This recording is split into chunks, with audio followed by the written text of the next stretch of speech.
Hi, welcome to the NFPA LiNK YouTube channel. This page is dedicated to answering key questions you have related to electrical and life safety. With easy-to-use digital access to NFPA codes and standards, NFPA LiNK is your window to productivity. Today we've been asked to cover some key aspects of a new chapter dealing with large wood frame structures in NFPA 241, which is the standard for safeguarding construction, alteration, and demolition operations. So let's go ahead and get started. First, we're going to head over to NFPA 241. And I'm actually going to add it to my favorites because I use 241 a lot, so this just adds it to my homepage so it's easier to access in the future. Then I'm going to scroll down to the new Chapter 13, which is Safeguarding Construction Operations for Large Wood Frame Structures. As we can see, this is a new chapter for 2022.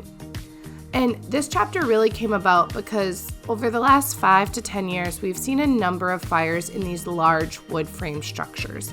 So when we're talking large wood frame structures, there's some annex material to help clarify what we're talking about. We're talking about type 5 construction. So one of the first requirements I want to talk about is 13.1.2.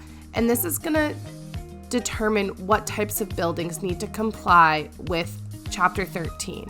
So again, we're talking about those large wood structures, so think type 5, and then there's two different triggers that can force you to comply with Chapter 13.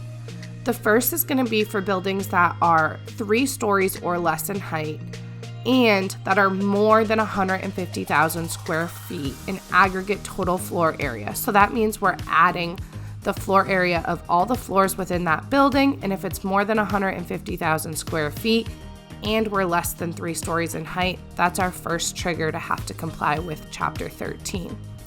The second is for buildings that are more than 3 stories or more than 40 feet above the lowest level of fire department vehicle access and are more than 50,000 square feet in aggregate total floor area. So that's the second trigger that could make you have to comply with Chapter 13.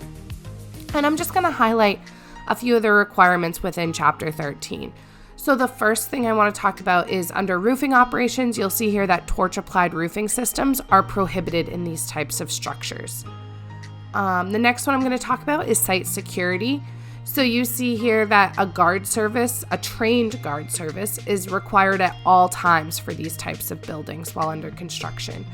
In addition, you have to have a minimum 6-foot high security fence around the entire exterior of your construction site. And the last topic I want to highlight is hot work. You'll see here that fire watches have to remain in place for 2 hours after hot work is complete. So you have a longer fire watch duration requirement for these types of structures than what you typically would have. Again, that was not intended to be an exhaustive list of all the requirements within Chapter 13. I just wanted to highlight a few, as well as really point out the triggers for when Chapter 13 would apply. We hope that provided some insight into how to protect large wood frame structures during construction and the new Chapter 13 of NFPA 241. For more information about how NFPA LiNK gives you the knowledge you need to get the job done right, visit www.nfpa.org/link.